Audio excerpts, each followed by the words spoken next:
السلام علیکم ورحمۃ اللہ تعالی وبرکاتہ۔ جی ناظرین، آج ہم اور آپ اسلامیات کورس شروع کریں گے۔ اسلامیات کورس یہ تحریک دعوت انسانیت میں مکتب میں پڑھائی جانے والی کتاب ہے۔ 1 سال کا کورس یہ ہے اسلامیات کورس۔ پہلے سال میں یہی کتاب چلائی جاتی ہے۔ چلیے شروع کرتے ہیں۔ اسلامیات کورس میں پہلی گھنٹی ہے قرآنی قاعدہ۔ قرآنی قاعدہ کا سبق نمبر 1 حروف تہجی کے بیان میں۔ چلیے شروع کرتے ہیں۔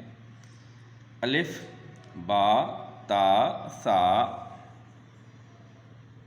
جیم ح خ دال ذال را زا سین شین صاد ضاد طا ظا عین غین فا قاف کاف لام میم نون واو ہا اس کو دو چشمی ہا بھی کہتے ہیں۔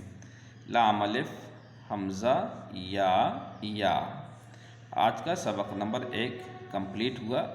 اس کا وقت ہے وقت مقررہ 2 مہینہ، مطلب ہے کہ اس کو 2 مہینہ تک اپنے بچے کو پڑھایا جائے۔